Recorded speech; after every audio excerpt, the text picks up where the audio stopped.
जी अस्सलाम वालेकुम स्टूडेंट्स। क्या हाल है जी आप लोगों की।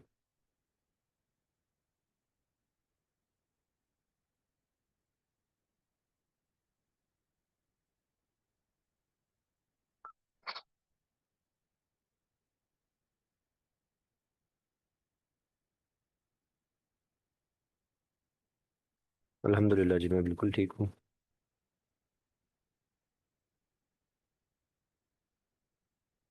फौजिया, स्क्रैच से वेबसाइट बनाना ज़रूरी इसलिए है कि हम एक स्किल सीख रहे हैं वेबसाइट बनाकर देने की। ठीक है, हम कोई डाटा एंट्री का काम नहीं सीख रहे कि आपके सामने एक टेम्पलेट आ गया, बस आपने डाटा एंटर किया और आप जो है उसे कंप्लीट कर लें। अब देखें, कोई भी अगर आपने काम सीखना होता है ना, तो उसको कंप्लीट जीरो से स्क्रैच से सीखें तो उसका फायदा होता है।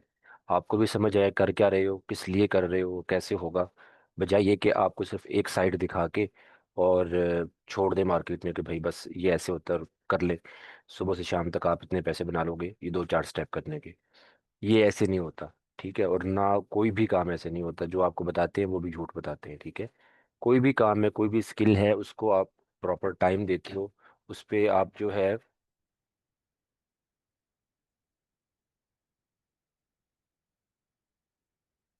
वो आप स्क्रैच से करते हो, तभी जाके वो चीज़ें आपको समझ आती हैं और तभी कुछ ना कुछ कमाने के काबिल होते हो। ठीक है, ऐसे अब मुझे बताएं कि अगर आपने सिर्फ डाटा एंटर करके और एक वेबसाइट पकड़ा देनी है, तो ये काम तो फिर कोई भी कर लेगा, ये काम तो क्लाइंट खुद भी कर ले।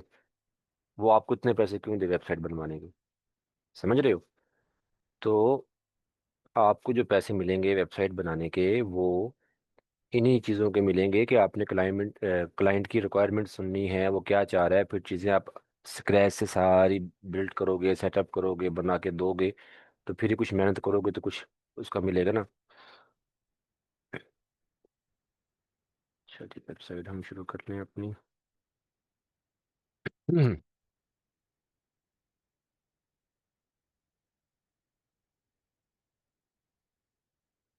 एसईओ सेटिंग इसमें हम नहीं करेंगे। एसईओ एक टोटल डिफरेंट फील्ड बन जाता है। अच्छा, अब देखें होता क्या है कि अक्सर आपको जो है ना वर्डप्रेस या वेब डेवलपमेंट की जो जॉब नज़र आ रही होती है, उसमें लिखा होता है कि जी आपने एसईओ ऑप्टिमाइज्ड वेबसाइट बना के देनी है। ये होता है। अच्छा, अब उसमें वो जो एसईओ ऑप्टिमाइज्ड आपको कह रहे होते हैं ना, उसका मतलब ये नहीं होता कि आपने उस पूरी वेबसाइट की एसईओ करके देनी है। ठीक है, एसईओ जो है वो एक अलग फील्ड है और उसको अलग ही किया जाता है।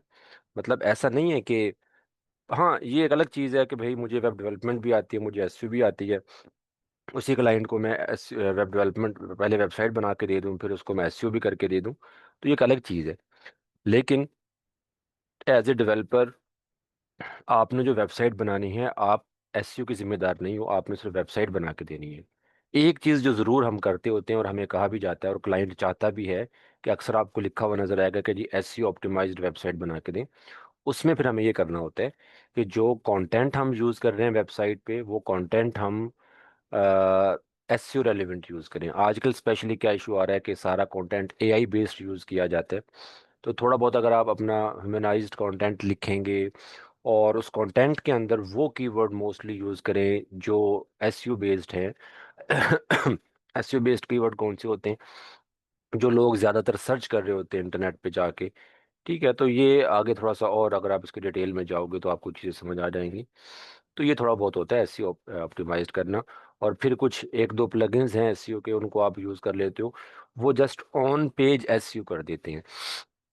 ऑन पेज एसईओ में क्या होता है कि आपने जितने पेजेस बनाए हैं, हर पेज का एक टाइटल होता है, मेटा टाइटल, मेटा टैग होते हैं। ठीक है, वो उस प्लगइन के थ्रू आप ऐड कर देते हो, जिससे वो पेजेस जो हैं वो अ, जब गूगल क्रॉल करता है तो उसमें इजी हो जाता है उसको उठाना। दूसरा ये होता है कि कुछ टेक्निकल एसईओ की चीज़ें हैं रेलिवेंट, जैसे साइट मैप आपने बना दिया और एक दो चीज़ें और नहीं, आप वो ना भी करें तो इस स्किल पे कोई फर्क नहीं पड़ेगा।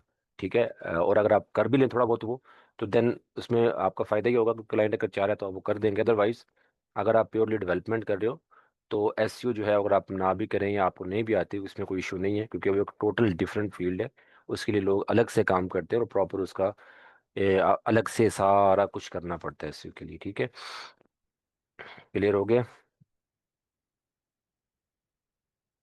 बाकी ये जो आप जॉब पोस्ट का ब्लॉग पोस्ट का पूछ रहे हो, तो भाई हमने वेबसाइट बनानी है अगेन। मैंने शुरू में एक बात बताई थी कि आप में बहुत से लोग ऐसे हैं जिसने किसी ने अपना स्टोर बनाना होगा, उसके पास कोई प्रोडक्ट होगी, या किसी के जहन में एक ब्लॉग वेबसाइट होगी कि मैं वो बना के उस पर अपना जो है कंटेंट पब्लिश करूँ और देन उस पर मैं अर्निंग करूँ। तो ये उसके बाद के स्टेप हैं। पहला स्टेप है वेबसाइट बनाना, उसको सीखना। ठीक है, आप ब्लॉग पोस्टिंग की तरफ आ रहे हो या आप कोई ई कॉमर्स स्टोर बना रहे हो, तो वो तो आपका अपना काम है ना। ठीक है, उसमें आप क्या चाह रहे हो, किस तरह की चीज़ बनाना चाह रहे हो, किस तरह का कंटेंट डालना चाह रहे हो, वो अब आपकी अपनी सोच है। मेन चीज़ आपने वेबसाइट बनाई है, उसके बाद आप उस पर जो भी कर रहे हैं वो आपकी मर्जी है। हमारा काम यहाँ पे वेबसाइट्स को सीखना है, बनाना कैसे है, डेवलप कैसे करना है, लाइव कैसे करना है आगे। चाहे वो आप क्लाइंट के हैंड ओवर कर रहे हैं, चाहे वो आप खुद आप अपने आप के क्लाइंट हो, वो अब आपको पता होगा। ठीक है, और उन चीज़ों के लिए भी उसकी रैंकिंग शैंकिंग ये वो सारी चीज़ें फिर आपको थोड़ा सा और लर्न करना पड़ेगा। थोड़ा बहुत एसईओ के रेलिवेंट चीज़ें। ठीक है, क्योंकि ब्लॉगिंग भी एक थोड़ा सा एक्स्ट्रा काम उसमें करना पड़ जाता है आपको डेवलपमेंट के बाद। मैंने जो आप सबको एक पॉइंट क्लियर किया था, वो ये किया था कि भाई यहाँ पे अगर आप कुछ सीख रहे हो, वो सिर्फ आप ये ना सीखो कि मैंने सिर्फ एक वेबसाइट अपनी बनानी है और उसके लिए मैं कोर्स कर रहा हूँ। अगर आप ये सोच के काम कर रहे हो, तो फिर ना तो आप अपनी वेबसाइट बना सकोगे, ना आप यहाँ पे कुछ सीख सकोगे। ठीक है, आप ये सोच लेके बैठें, ये सोच लेके इस काम को सीखें कि मैंने ये काम सीखना है, इस काम को सीख के इस काम से मैंने पैसे कमाने हैं। ठीक है, मैंने लोगों को सर्विसेज देनी है, मैंने आगे लोगों को अपनी जो है डेवलपमेंट की वेबसाइट्स बनाने की सर्विसेज देनी है। लोग या क्लाइंट्स जो हैं उनको वेबसाइट बना के दूंगा, उनसे पैसे मैं लूंगा। वो ज़्यादा एक अच्छा अर्निंग मॉडल है, उसमें आप ज़्यादा कमाओगे बनस्पत इसके ये कि आपने कोर्स सीख लिया, अपनी वेबसाइट 6 साल लगे हो और कुछ अर्निंग, जाहिर है स्टार्ट में तो अर्निंग नहीं होती ना किसी भी प्लेटफॉर्म पे।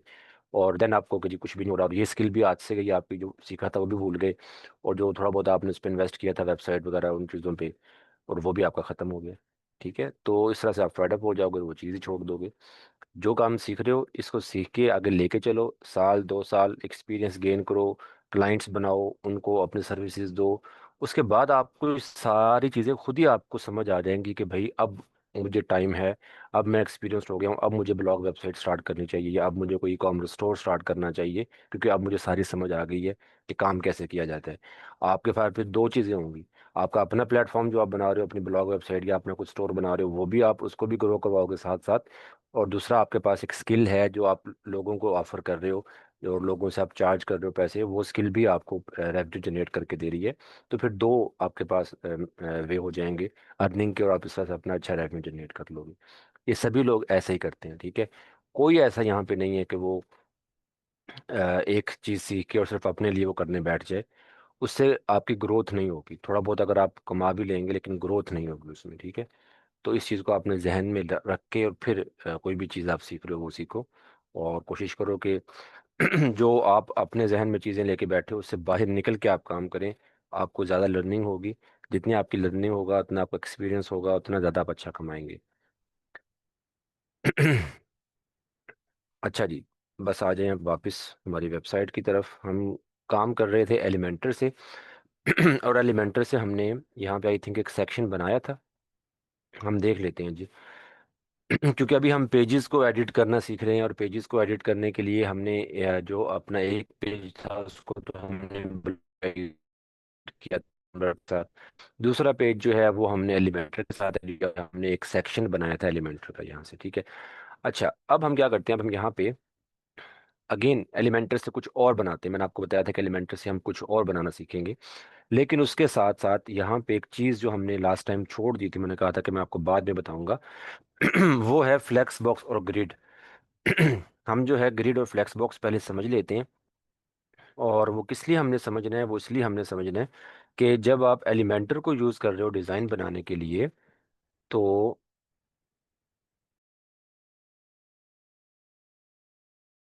आपको अच्छी तरह से समझना होगा कि एलिमेंटर के अंदर लेआउट क्या काम करती है।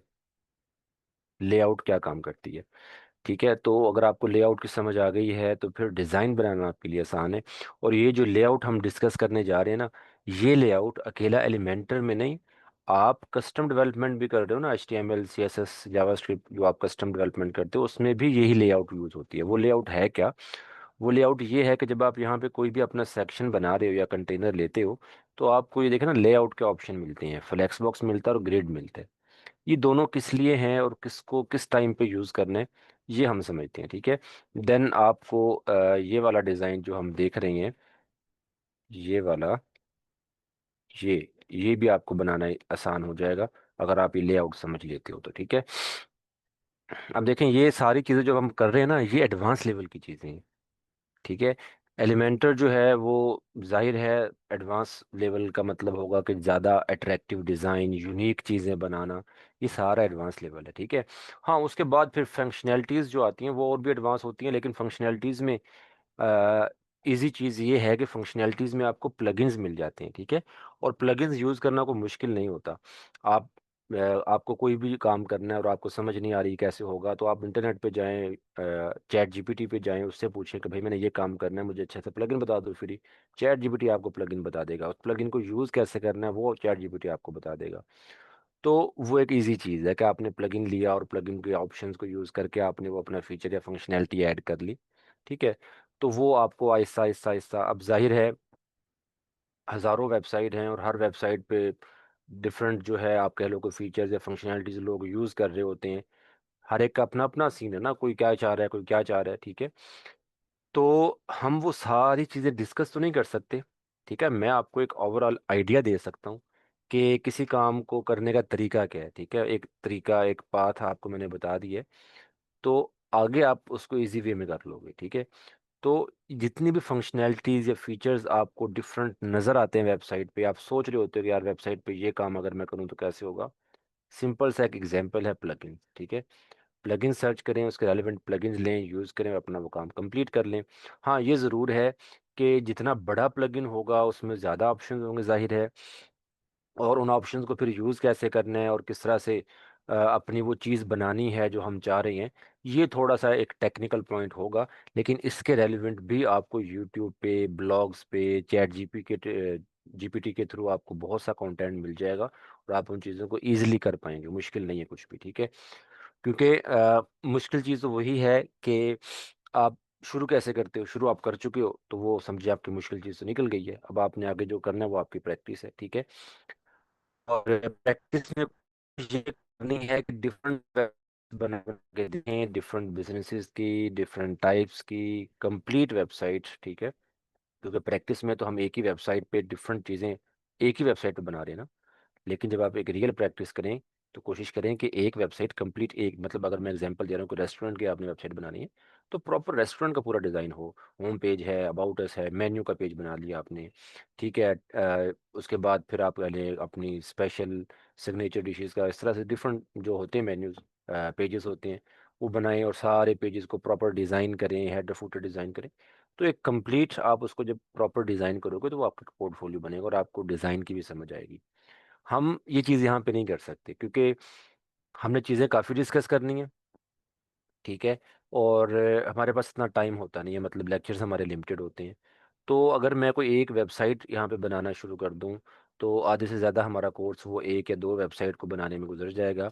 और उसमें नुकसान क्या होगा कि जो चीज़ें हम जस्ट बना रहे होंगे ना, सिर्फ हम उसी को डिस्कस कर रहे होंगे, और जो चीज़ें हमने नहीं बनाई उनको हम डिस्कस नहीं करेंगे। जाहिर है फिर वो जब नहीं बनाई तो फिर डिस्कस क्या करना उसको, तो वो फिर आपका नुकसान है कि वो चीज़ें आपकी रह जाएंगी। ठीक है, मैं ये कहता हूँ कि मैं आपको चीज़ें समझा रहा हूँ, बता रहा हूँ, प्रैक्टिस आप खुद करें।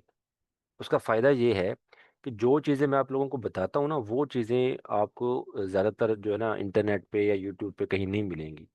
आप यूट्यूब पे भी जाओ ना तो यूट्यूब पे लोगों ने ज़्यादा प्रैक्टिकल करके दिखाया होता है, क्योंकि वो आसान है काम।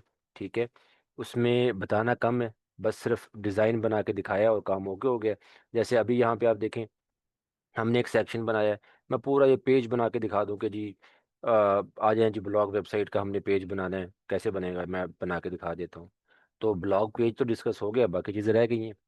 ठीक है, तो हम ये नहीं करते, हम यहाँ पे कोशिश करते हैं कि जितना कुछ है यहाँ पे बनाने के लिए, करने के लिए, वो हम सारा गो थ्रू कर लें, डिस्कस कर लें, आपको आइडिया मिल जाए कि कौन सी चीज़ किस लिए है और कहाँ पे है।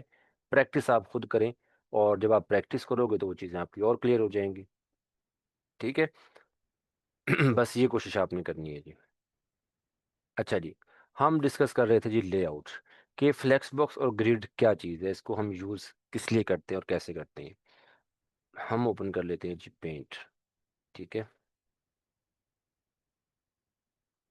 अच्छा, अब ये देखें कि आपने ये देखा ना कि ये एक पेज है, हेडर अलग चीज़ है, फुटर अलग चीज़ है, आपको पता है वो अलग अलग ही बनेंगे। अभी तक हमने हेडर भी ओपन नहीं किया, नहीं, क्योंकि वो अलग होंगे, अलग ही बनेंगे। अभी हम सिर्फ पेजेस को ही एडिट करना सीख रहे हैं। ठीक है। तो वो आपको अच्छी तरह से आइडिया हो गया होगा कि पेजेस को एडिट करना है तो कैसे एडिट करना है। हो गया ना आप सबको आइडिया पेजेस को।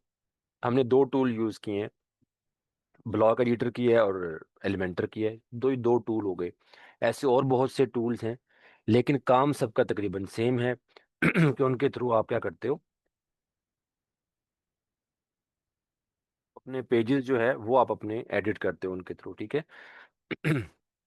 तो ये जितने भी एडिटर या पेज बिल्डर हैं, सबका यही काम है। ओहो, लें जी, ये हमारा पेज आ गया जी। अच्छा, अब इस पेज को जब हम डिज़ाइन करते हैं तो पेज को हम करते हैं सेक्शंस में। हम क्या करते हैं, एक सेक्शन बनाते हैं। ठीक है, एक सेक्शन हमने बनाया, उस सेक्शन के अंदर हमने कुछ भी रख दिया। जैसे आपको अब इस वेबसाइट पे नज़र भी आ रहा है कि हमने ये एक सेक्शन बनाया था, इसमें बैकग्राउंड इमेज डाल दी और ऊपर हेडिंग और बटन डाल दिया, तो हमारा एक सेक्शन बन गया। अच्छा जी, एक सेक्शन बन गया, देन उसके नीचे आप क्या करते हो, एक सेक्शन और बना लेते हो, और आप ये करते हो कि इस सेक्शन को डिवाइड कर लेते हो कॉलम्स में।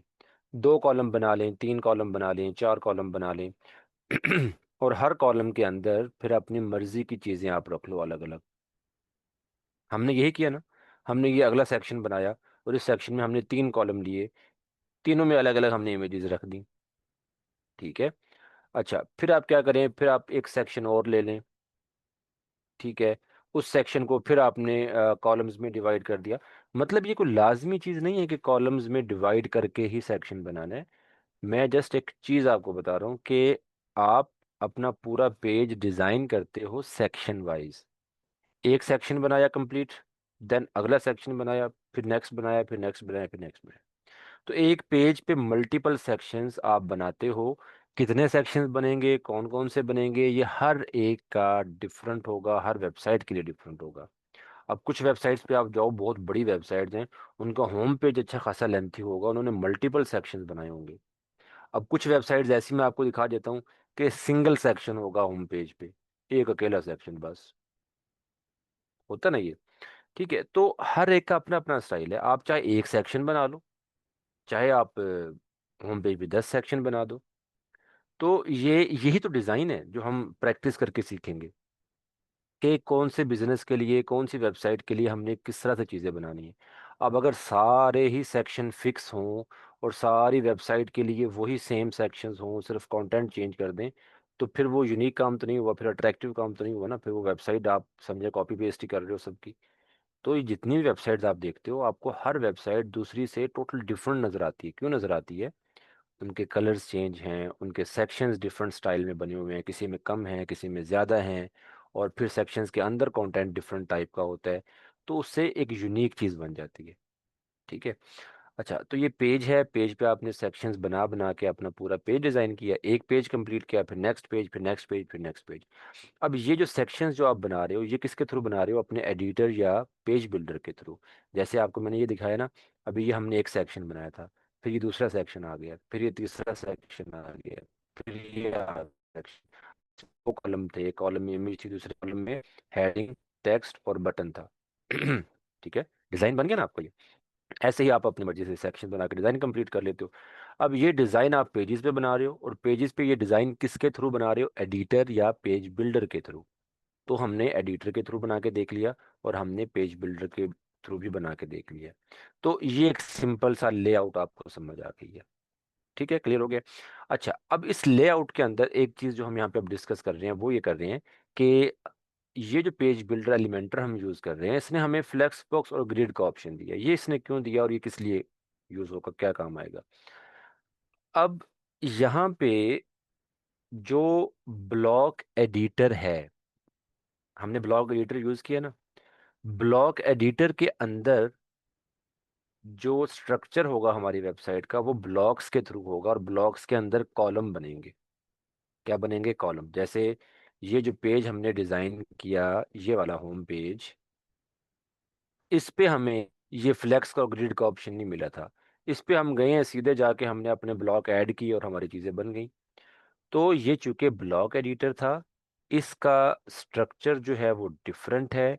ये काम करता है ब्लॉक्स और ब्लॉक्स के अंदर कॉलम्स पे। तो एक ब्लॉक लें, ब्लॉक के अंदर आप नंबर ऑफ कॉलम्स सेट करें, यही कहते हैं ना, हमने 3 कॉलम्स लिए थे या 2 कॉलम्स लिए। कॉलम सेट करें और हर कॉलम के अंदर चीज़ें डाल दें। ब्लॉक एडिटर ऐसे ही काम करते हैं, जितने भी ब्लॉक एडिटर हैं। अकेला ये वर्डप्रेस का ब्लॉक एडिटर नहीं है, और भी तो है ना एक्सटर्नल, जैसे एलिमेंटर हमने बाहर से इंस्टॉल किया, ऐसे और भी एडिटर हैं जो बाहर से इंस्टॉल करके आप यूज़ कर सकते हो, जो कि ब्लॉक एडिटर होंगे। वर्डप्रेस का ये जो ब्लॉक एडिटर है, इसका नेम गेटनबर्ग है। ठीक है। इसके अलावा जैसे मैंने आपको स्पेक्ट्रा एग्जांपल दी थी, स्पेक्ट्रा भी एक एडिटर है, या उसको आप पेज बिल्डर कह लें, लेकिन वो भी ब्लॉक एडिटर है। ठीक है। स्पेक्ट्रा।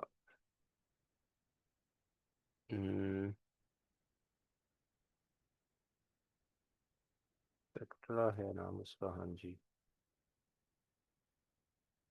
ठीक है ना। तो ये स्पेक्ट्रा जो है, ये भी ब्लॉक एडिटर है। ठीक है। ओके। तो ये जो ब्लॉक एडिटर हैं वो इस तरह से काम करते हैं कि आप ब्लॉक के अंदर कॉलम्स लेते हो और कॉलम्स के अंदर आप अपनी चीज़ें ऐड कर देते हो। एलिमेंटर जो है वो क्या हमें ऑप्शन देता है? एलिमेंटर हमें लेआउट के अंदर 2 ऑप्शन दे देते हैं। ठीक है। उन 2 ऑप्शन को हमने यूज़ कैसे करना है? ठीक है।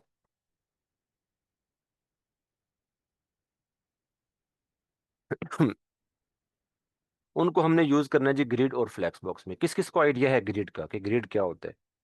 ग्रिड सिंपल चीज़ है, मतलब आप लोग पहले भी ग्रिड को सुन चुके होंगे। ग्रिड क्या होता है? सना शफीक, ट्रेंडिंग पेज कुछ नहीं होता, ज़रूरत होती है हर बिजनेस की।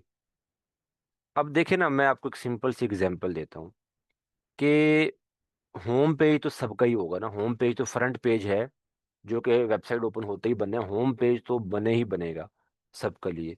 उस होम पेज के ऊपर क्या दिखाना है वो आपकी अपनी मर्जी है कि आप क्या दिखाना चाह रहे हो उसके ऊपर।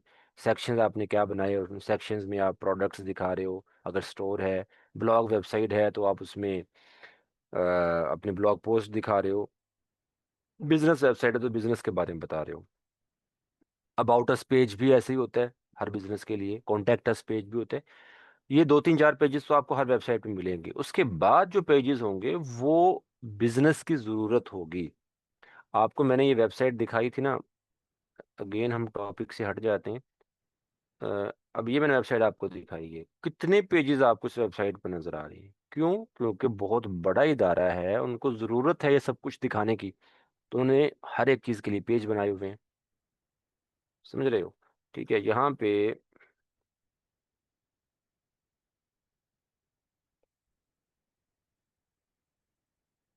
क्या स्पेलिंग है यार इसकी, ओहो, ड्रॉप नहीं है ग्रुप पे।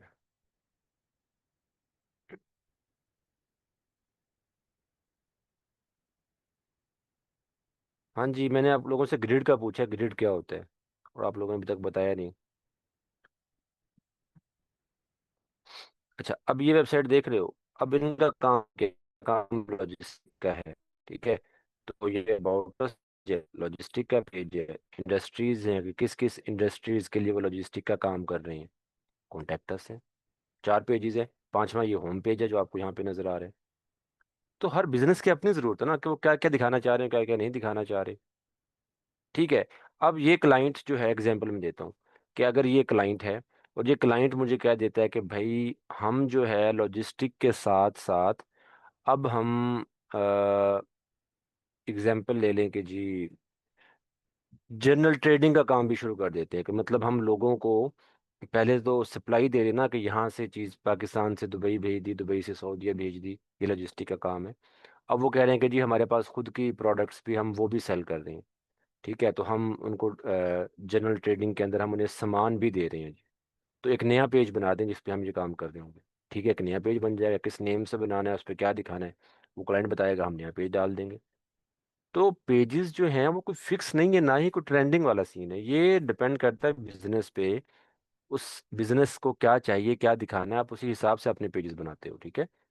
कम होंगे ज़्यादा होंगे, बहुत सी वेबसाइट ऐसी सिंगल पेजेस हैं, एक पेज बना हुआ है बस, ठीक है, दैट्स इट।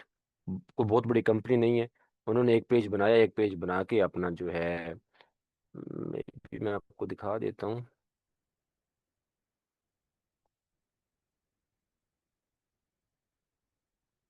अब ये पेज जो है, ये मेरा एक इंटर्नी है, उसने बनाया है, ठीक है। सिंगल पेज है, क्योंकि अभी इन्होंने स्टार्ट लिया है, अभी प्रॉपर उनका ये क्लिनिक वगैरह सेटअप नहीं हुआ।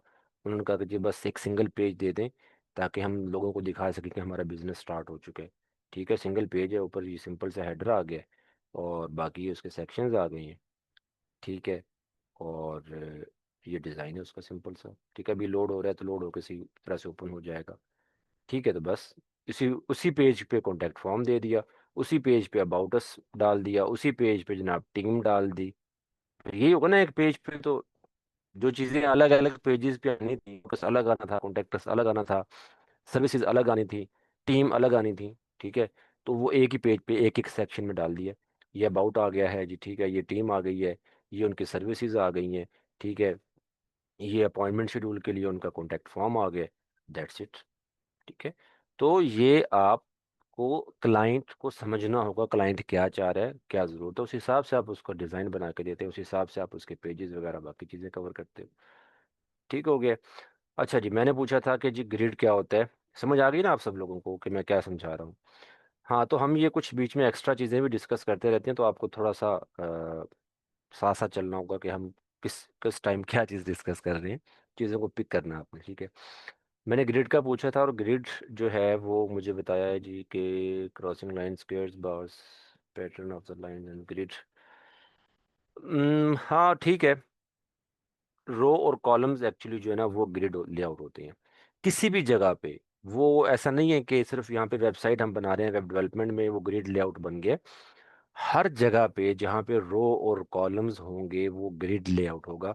अब मुझे नहीं आइडिया कि अब होता है कि नहीं होता, लेकिन पहले किसी दौर में जो ना स्कूल असेंबली वगैरह होती थी, मॉर्निंग असेंबली जो होती थी, और उसमें जो है वो रो और कॉलम्स के हिसाब से हम खड़े होते थे, तो वो भी एक तरह से ग्रिड लेआउट है, ठीक है। आप टेबल बनाते हो, ठीक है, चार्ट बनाते हो, या जो ग्राफ यूज करते हो वो भी ग्रिड लेआउट है, ठीक है। तो हर वो चीज़ जिसमें रो और कॉलम्स हो वो ग्रिड लेआउट होता है। तो ग्रिड लेआउट आप सबको क्लियर हो गया, यहाँ पे हम ग्रिड लेआउट देख रहे थे, ये ग्रिड लेआउट है। अच्छा, अब ग्रिड लेआउट मैं यहाँ पे लिख भी देता हूँ कि ग्रिड लेआउट क्या होगा। ये फॉर एग्जांपल आपने एक सेक्शन लिया, ये सेक्शन देख रहे हो ना आप, ये एक सेक्शन लिया, और इस सेक्शन के अंदर मैं क्या करूँ, इस सेक्शन के अंदर मैं जो हूँ इस तरह से रो बना दूँ, लेफ्ट टू राइट, दाएं से बाएं या बाएं से दाएं, लेफ्ट टू राइट या राइट टू लेफ्ट, जो एक लाइन होगी उसको हम रो कहेंगे। जैसे एक लाइन ये बन गई और एक लाइन ये बन गई है, ये रो होगी। ऊपर से नीचे की तरफ, टॉप टू बॉटम या बॉटम टू टॉप, ठीक है, ये जो लाइन होगी इसको हम क्या कहेंगे, कॉलम कहेंगे। समझ रहे हो? चलें, इक्वल हो गए हैं बस थोड़ा बहुत, ठीक है, समझ गए। तो ये कॉलम्स हैं, मैं यहाँ पे मेंशन भी कर देता हूँ कि भाई हम जो है वो ग्रिड लेआउट,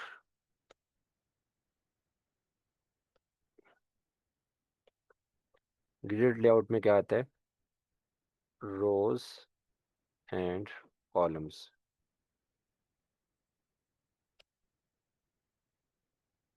ठीक है, रो और कॉलम्स आते हैं ग्रिड लेआउट में।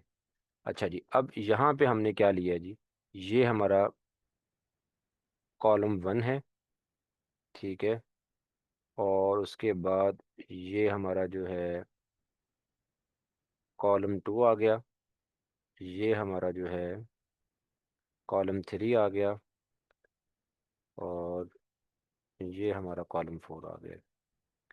अच्छा जी, ये हमारी जो है रो 1 आ गई, और रो 2 आ गई है। अब मुझे बताएं, इस इस सेक्शन में, इस सेक्शन मैंने बनाया है, ये ग्रिड लेआउट के अंदर सेक्शन बना हुआ है, और इसमें कितने कॉलम और कितनी रोज हैं। और उसी हिसाब से हमारे सेल कितने बन गए इसमें।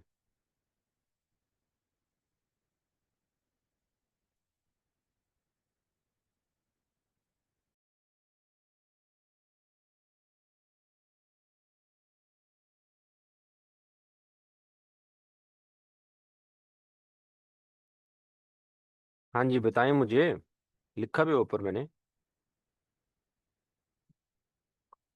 हाँ जी, 4 कॉलम्स 2 रोज और 8 सेल्स बन गई हैं। अच्छा, अब आपको यहाँ पे अगर आप आते हैं तो क्या लग रहा है आपको कि ये जो हमारा एक एक सेक्शन है, ये एक सेक्शन है हमारा, इस सेक्शन को हम ग्रिड लेआउट में बना सकते हैं। ये सेक्शन जो नज़र आ रहा है, तो अगर हम इस सेक्शन को ग्रिड लेआउट में बनाएंगे तो हमें रो और कॉलम्स कितने रखने होंगे। ये सेक्शन जो आपको नज़र आ रहा है,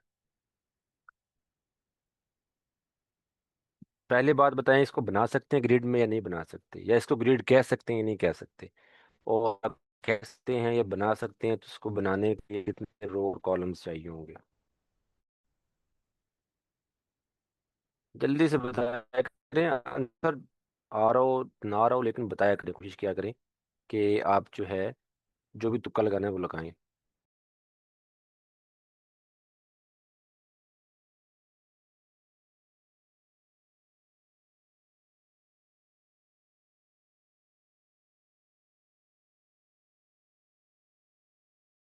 हाँ जी, इसको हम ग्रिड लेआउट में बना सकते हैं, और इसको बनाने के लिए हमें सिंगल रो चाहिए और 3 कॉलम्स चाहिए।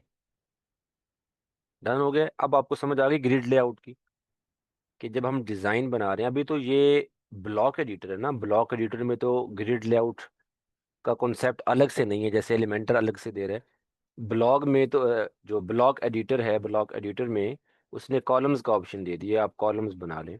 लेकिन अगर मैं ये कहूँ कि मैंने इसके नीचे एक रो और बनानी है, तो ब्लॉक एडिटर जो है वो इसको एक्सेप्ट नहीं करेगा। ब्लॉक एडिटर क्या कहेगा कि इसके नीचे एक सेक्शन और ऐड कर लो।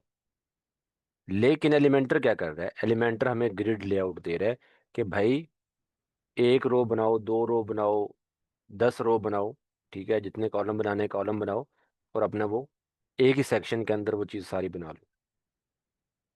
फर्क समझ आ गया आपको। ये वो एडवांस लेवल के डिफरेंसेस हैं, एडवांस लेवल की चीज़ें हैं जो आपको कंपेयर करना पड़ती हैं जब आप डिफरेंट टूल्स को यूज़ कर रहे होते हो, कि अच्छा कौन सा टूल परफेक्ट है, किसमें क्या क्या चीज़ें आ रही हैं, किसमें क्या नहीं आ रही हैं।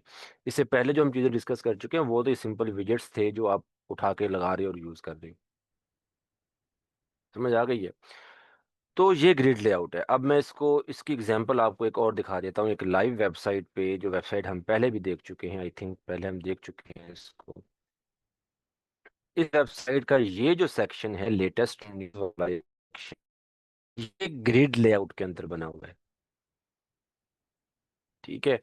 और इसमें आप देख रहे हो एक first column, second column, third column, और ये फोर्थ कॉलम आ गया। 4 कॉलम बने हुए हैं। अच्छा जी, अब आ जाए इसकी रोज की तरफ। अभी ये लोड नहीं हुआ सही से, लोड हो जाए, एक दफ़ा लोड हो गया। फर्स्ट रो, सेकंड रो, ये थर्ड रो, ठीक है। ये ग्रिड लेआउट के अंदर है, एक सेल के अंदर। अब देखे ना, 4 कॉलम और 3 रोज बन गई हैं, टोटल सेल कितने हो गए, 12 सेल हो गए हैं। हर सेल के अंदर या हर बॉक्स के अंदर एक पोस्ट रखी हुई है, एक पूरा आर्टिकल रखा हुआ है, मतलब पूरा शो नहीं करवाया हुआ। शो तभी होगा ना जब इसको ओपन करेंगे। लेकिन शो क्या करवाया हुआ है, सिर्फ उस आर्टिकल या पोस्ट की इमेज, उस पोस्ट का टाइटल, और उस पोस्ट की पब्लिशिंग डेट जिसको हम पोस्ट मेटा कहते हैं। बस ये 3 चीज़ें शो करवाई हुई हैं, ठीक है। तो ये ग्रिड लेआउट है।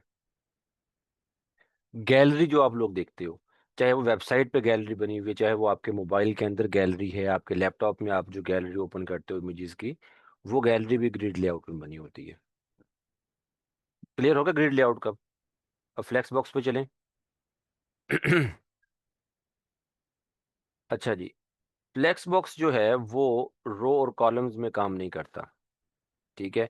फ्लेक्स बॉक्स किस में काम करता है, फ्लेक्स बॉक्स जो है वो काम करता है जी डायरेक्शन पे।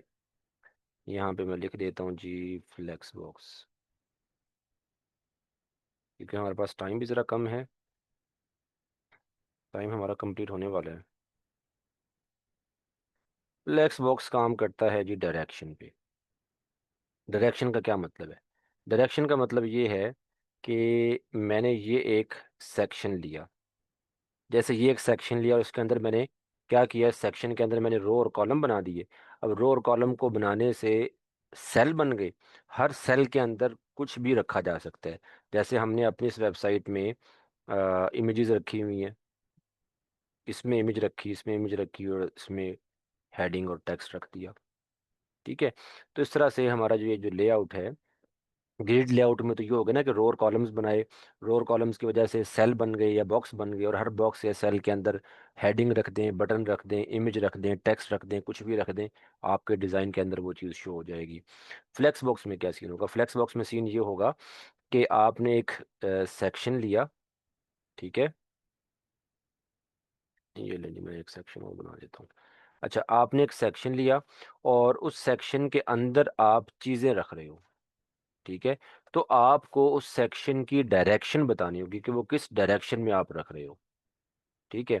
जैसे मैंने इसकी डायरेक्शन ये कर दी है, दो डायरेक्शन होंगी ना, या तो लेफ्ट टू राइट होगी, दाएं से बाएं की तरफ, या बाएं से दाएं कर लें, मतलब राइट टू लेफ्ट कर लें या लेफ्ट लेफ्ट टू राइट कर लें, एक ही बात है। ठीक है, बस थोड़ा सा अपोजिट हम इसको कह देंगे कि वो इसका मुंह उधर है या उधर है, लेकिन है तो वो दाएं बाएं। ठीक है। तो या तो ये डायरेक्शन होगी या फिर ये डायरेक्शन होगी ऊपर से नीचे की तरफ, जिसको हम टॉप टू बॉटम कहते हैं। ठीक है। तो आप क्या करते हो कि जब आप एक सेक्शन लोगे, तो सेक्शन लेने के बाद आपको उसकी डायरेक्शन जो है सेट करना पड़ेगी। अगर तो आपने डायरेक्शन ली हुई ये वाली, ठीक है, तो इस डायरेक्शन के अंदर जो चीज़ें आप रखोगे ना सेक्शन के अंदर, जैसे आपने एक हेडिंग रख दी, हेडिंग के बाद आपने बटन रख दिया। अब वो बटन उस हेडिंग के नीचे नहीं आएगा, बल्कि डायरेक्शन लेफ्ट टू राइट जा रही है, तो वो बटन इस हेडिंग के बाद आएगा, इस तरह से करके। फिर आप नीचे उसके कोई टेक्स्ट रखना चाह रहे हो, तो वो टेक्स्ट नीचे नहीं आएगा, वो टेक्स्ट उसके आगे आएगा, इस तरह से। फिर इसके बाद नेक्स्ट चीज़ आएगी, फिर नेक्स्ट आएगी, इस तरह से। जब ये पूरी जगह हो जाएगी, फिर उसके बाद नीचे से दोबारा शुरू हो जाएंगी। तो ये डायरेक्शन है लेफ्ट टू राइट, जिसको हम क्या कहते हैं, जिसको हम रो डायरेक्शन भी कह देते हैं। मैं यहाँ पे अंदर लिख देता हूँ इसके, रो डायरेक्शन भी आप इसको कह देते हो। रो डायरेक्शन भी कह देते हो इसको आप, हॉरिजेंटल डायरेक्शन भी कह देते हो। जबकि दूसरी हमारे पास क्या है? दूसरी हमारे पास है कॉलम डायरेक्शन जी। ठीक है। कॉलम डायरेक्शन भी आप इसको कह देते हो, और इसको आप वर्टिकल डायरेक्शन भी कहते हो इसको। कॉलम वर्टिकल डायरेक्शन में क्या होगा कि जब आप एक सेक्शन लोगे और उसकी डायरेक्शन आपने ये वाली रख दी, तो फिर चीज़ें लेफ्ट टू राइट नहीं जाएंगी, फिर चीज़ें ऊपर से नीचे की तरफ। मतलब हेडिंग रखी, हेडिंग के बाद ये वाला जब बटन आप रखोगे ना, तो वो उसके आगे नहीं जाएगा, वो उसके नीचे आएगा इस जगह पे। फिर उसके बाद उसके नीचे चीज़ आएगी, फिर उसके नीचे चीज़ आएगी, इस तरह से। समझ गए हो? तो जो हमारा फ्लेक्स बॉक्स होता है, फ्लेक्स बॉक्स में डायरेक्शन काम करती है। दो डायरेक्शंस हैं मेनली। ठीक है। और उसी डायरेक्शन के हिसाब से आपकी चीज़ें आपको शो हो रही होंगी। क्लियर हो गया आप सबको? ठीक है। तो टाइम वैसे हमारा कंप्लीट हो गया, लेकिन मैं आपको अब दिखा देता हूँ। अब देखिए, हमने ऊपर कंटेनर लिया था, हम कंटेनर पहले लेके देख चुके हैं। मैंने आपको ये दिखाया था कंटेनर की डिफरेंट सेटिंग्स। लेकिन अब मैं आपको कंटेनर जो है वो लेके दिखाता हूँ, दोनों में, फ्लेक्स बॉक्स में भी, ग्रिड में भी। ये मैंने ग्रिड में कंटेनर लिया, पहले से कुछ ऑलरेडी उसने कॉलम्स और रोज दे दिए हैं, कोई भी सिलेक्ट कर ले, इसका इशू नहीं है। अब देखें, ये कंटेनर मैंने लिया ग्रिड में, और नीचे एक और कंटेनर मैंने ले रहा हूँ फ्लेक्स बॉक्स में। जब मैंने फ्लेक्स बॉक्स में कंटेनर लिया, तो उसने मुझे डायरेक्शन का ऑप्शन दे दिया, मैंने ये डायरेक्शन ले लिया। ठीक है।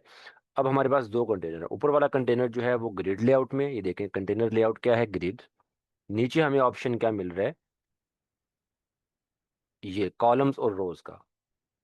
ठीक है। मैं अपने यहाँ पे इस कंटेनर की अगर रो और कॉलम्स बढ़ाता हूँ, ये देखें, मैंने पहले दो कॉलम आपको नजर आ रहे हैं ना, मैंने ये कॉलम बढ़ा दिए हैं, 1 2 3 4 5, 5 कॉलम्स बन गए हैं। ठीक है। ऐसे ही रो बढ़ा देंगे, नीचे की तरफ रो बढ़ेंगी, ये देखें, 3 रो हो गई हैं। तो ये कंटेनर हमारा किसके अंदर है, ग्रिड लेआउट में। तो इस वजह से हमें ऑप्शन यहाँ पे क्या मिल रहा है, कॉलम और रोज का। अच्छा, अब इसके नीचे आ जाएं। ये वाला जो हमने कंटेनर लिया था, इस कंटेनर के हमारी लेआउट क्या है? Flex box. बाकी सेटिंग सारी सेम है इनकी, लेकिन यहाँ पे जो हमें अब ऑप्शन मिल रहा है वो मिल रहा है डायरेक्शन का। समझ गए? मतलब इसके अंदर मैंने ये हेडिंग रख दी, इसके अंदर मैं यहाँ पे बटन ऐड कर देता हूँ। ठीक है, आप देख रहे हो कि ये मेरा मेन कंटेनर है। इस कंटेनर के अंदर हेडिंग और बटन दो चीज़ें ऐड की हुई हैं। तो अब मेरी डायरेक्शन जो है वो कॉलम या वर्टिकल डायरेक्शन है, तो बटन नीचे आ रहा है। और अगर मैं इसकी डायरेक्शन कर दूं रो डायरेक्शन या हॉरिजेंटल, तो बटन देखें बाद में आ गया, एक लाइन में। यही चीज़ मैंने आपको बताई है। ठीक है, समझ आ रही है आपको? तो ये फ्लेक्स बॉक्स और ग्रिड, ये दो लेआउट हैं। कौन सी किस टाइम पे यूज़ करोगे, ये आप अपना डिज़ाइन देख के आप करते हैं। अब जैसे मैंने आपको ये दिखाया, अगर मैं ये जो वाली चीज़ बनाना चाह रहा हूँ, तो अब आप मुझे बताएं, अगर मैं ये सेक्शन बनाना चाह रहा हूँ तो उसके लिए मैं कौन सी लेआउट लूंगा? ये सेक्शन कह ले, दोनों सेम ही है। उसके लिए मैं कौन सी लेआउट लूंगा? बताएं मुझे, जल्दी से बताएं, लास्ट मिनट चल रहा है हमारा।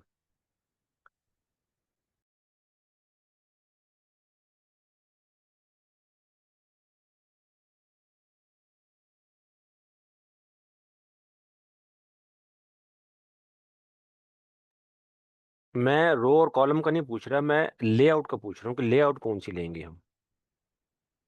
अब आपको इंटरेस्टिंग चीज़ बताता हूँ मैं, कि ये चीज़ अगर हमने बनानी है ना, ये चीज़ ग्रिड लेआउट में भी बन जाएगी।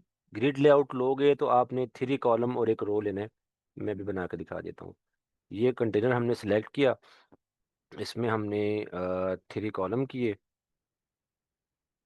और ये हमने सिंगल रो कर दिया। ठीक है, अब इसमें इमेज रख दें, इसमें इमेज रख दें, तीसरे में आप अपना टेक्स्ट और हेडिंग रख दें। तो ग्रिड लेआउट के अंदर भी ये चीज़ बन जाएगी, और ये चीज़ आपकी फ्लेक्स बॉक्स में भी बन जाएगी। लेकिन फ्लेक्स बॉक्स में क्या इशू होगा, कि आप पहली इमेज लोगे, उसकी विड्थ आपको सेट करनी पड़ेगी कि वो फुल आगे तक ना जाए। फिर दूसरी इमेज लोगे, उसकी विड्थ आपको सेट करनी पड़ेगी।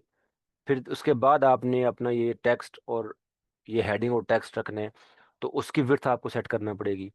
चीज़ तो बन जाएगी, पर मुश्किल बनेगी ना, कि आपको इन तीनों की अलग अलग विड्थ जो है वो सेट करना पड़ेगी, ताकि ये इमेज जो है वो फुल विड्थ होके फैल ना जाए, जगह सारी ना ले ले। इसको हमने कहना है कि भाई इतनी जगह मिला, ताकि बाकी भी चीज़ें आ जाए। तो फ्लेक्स में भी पॉसिबल है, लेकिन फ्लेक्स में मुश्किल हो जाएगा कि आपको हर एक की विड्थ अलग अलग करना पड़ेगी। लेकिन यही चीज़ अगर आप ग्रिड में बना रहे हो, तो ग्रिड में सिंपल आपने क्या करना है, उसको सेलेक्ट करके यहाँ पे नंबर ऑफ कॉलम सेट करना है। देन आप हर एक कॉलम के अंदर अलग अलग चीज़ें ऐड कर लोगे। तो इजी, इजी किससे बन रहा है? बन दोनों से रहा है, लेकिन इजी किससे बन रहा है?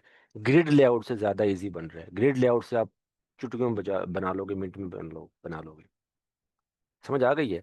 तो यही एक आपको मतलब जो ना आपका कह लें कि जो है एक डिज़ाइन करते हुए आप इस चीज़ को देखोगे कि जो मैं डिज़ाइन बनाने जा रहा हूँ वो ग्रिड में सही बनेगा या फ्लेक्स में बनेगा। आप उसी हिसाब से जहाँ पे ग्रिड यूज़ होना है ग्रिड यूज़ करोगे, जहाँ पे फ्लेक्स यूज़ होना है वहाँ पे फ्लेक्स यूज़ कर लोगे। समझ आ गई है? चीज़ें क्लियर हो गई हैं? अब ऊपर वाला जो हमने सेक्शन बनाया है ये वाला, अब उसमें हमने सिर्फ हेडिंग ली और बटन लिया है। हेडिंग ऊपर रखनी थी, बटन नीचे रखना था। तो ये चीज़ ग्रिड में बन तो जाती है, पर बहुत मुश्किल बनती है ग्रिड में। तो हमने इस कंटेनर का, अगर आप सिलेक्ट करके देखें, इसका लेआउट हमने फ्लेक्स बॉक्स लिया है, क्योंकि फ्लेक्स बॉक्स में ज़्यादा इजी थी ये। और अगर मैं इसको इसी कंटेनर को में चेंज कर दूं, तो ये देखें हो गया ना ख़राब सारा। अब इसको सेट करना मुश्किल है हमारे लिए। ठीक है, तो इस वजह से हमने इसको फ्लेक्स बॉक्स में लिया, और वो चीज़ ईजिली बन गई है।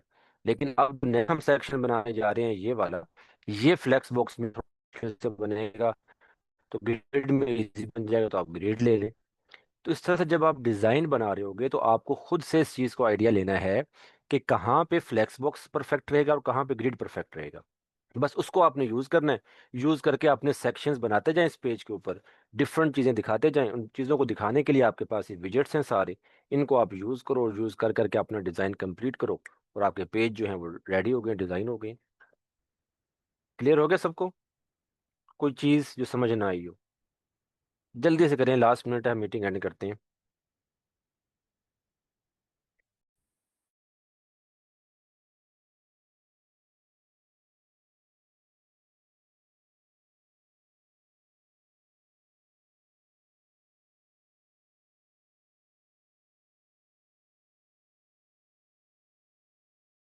नहीं फायजा, जो हमने फ्लेक्स बॉक्स के अंदर विड्थ सेट करनी है ना, वो यहीं पे हमें ऑप्शन मिल जाता है। अब देखिए मैं आपको दिखाता हूँ।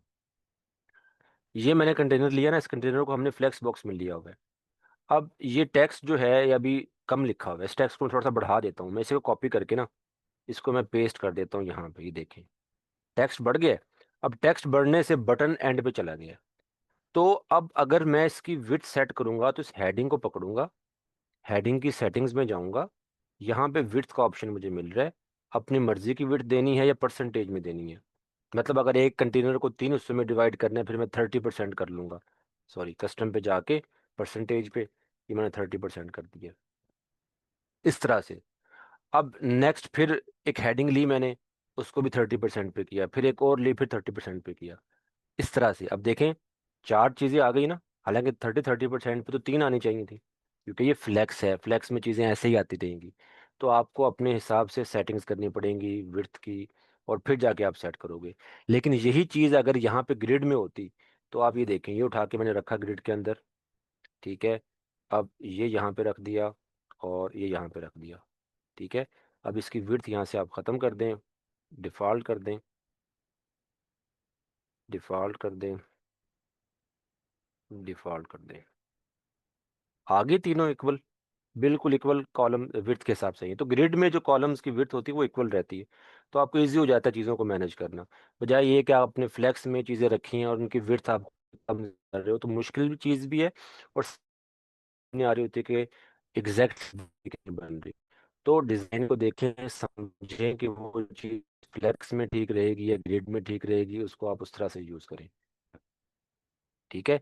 अब ऐसा नहीं है कि हर जगह आपने ग्रिड ही यूज़ करना है। अब देखें ना, ऊपर वाले मैंने आपको सेक्शन की एग्जांपल दी कि हमने ये चीज़ इस तरह से दिखानी थी, तो ये चीज़ ग्रिड में उस तरह से पॉसिबल नहीं थी जैसे यहाँ पे हमने बनाई है, कि हमने हेडिंग ऊपर बटन नीचे दिखाना था। ग्रिड में हमें थोड़ा बहुत सेटिंग्स करना पड़ती, फिर जाकर ये चीज़ बननी थी। तो हमें सेटिंग करने की क्या ज़रूरत है, अगर हम कंटेनर को फ्लेक्स बॉक्स में ले लें तो ये चीज़ ऑलरेडी सेट है हमारी, बस। क्लियर? कोई और क्वेश्चन किसी का? क्योंकि आगे हमने अब पेजेस को एडिट यहाँ पे हमने नहीं करना, करूँगा दोबारा। लेकिन जब हम प्रोडक्ट्स ऐड करेंगे या ब्लॉग पोस्ट ऐड करेंगे, तब पेजेस को दोबारा से एलिमेंटर के साथ एडिट करके दिखाऊंगा। अभी के लिए जस्ट हमारी ये चीज़ क्लियर हो गई कि पेजेस को किस तरह से एडिट करना है, एडिटर से या पेज बिल्डर जो हमारा एलिमेंटर है उससे। अब हम चलेंगे हेडर फुटर की तरफ। और हेडर फुटर बनाने के लिए जो हमने तरीके देखे थे, पहला तरीका हमारा था थीम सेटिंग्स या थीम ऑप्शंस का। पहले हम उसको यूज़ करके हेडर फुटर और ग्लोबल सेटिंग्स करेंगे। देन हम फिर एलिमेंटर के थ्रू हेडर फुटर बनाना सीखेंगे, वो एडवांस लेवल है। जब हम वो सीखेंगे, देन फिर हम एलिमेंटर के बाकी फीचर्स और बाकी चीज़ें भी डिस्कस करेंगे। अभी तक पेज को एडिट करना है एलिमेंटर से, वो चीज़ें हमारी क्लियर हो गई है। अब क्या सेक्शंस बनाने हैं, कौन कौन सी चीज़ों के बनाने हैं, वो आप थोड़ा सा खुद प्रैक्टिस करें, ताकि जब हम दो तीन क्लासेस के बाद जब दोबारा फिर आएँ एलिमेंटर को यूज़ करने की तरफ, हेडर फुटर को करने के बाद, तो आपको आइडिया हो जाए कि एलिमेंटर में क्या क्या चीज़ें हैं जो आपको समझ नहीं आ रही। तो वो आप मुझसे पूछ सके और मैं आपको फिर दोबारा बेहतर तौर पर गाइड कर दूंगा, ठीक है।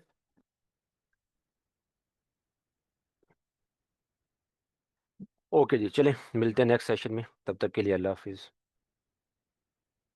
मैं इसको पब्लिश कर देता हूँ।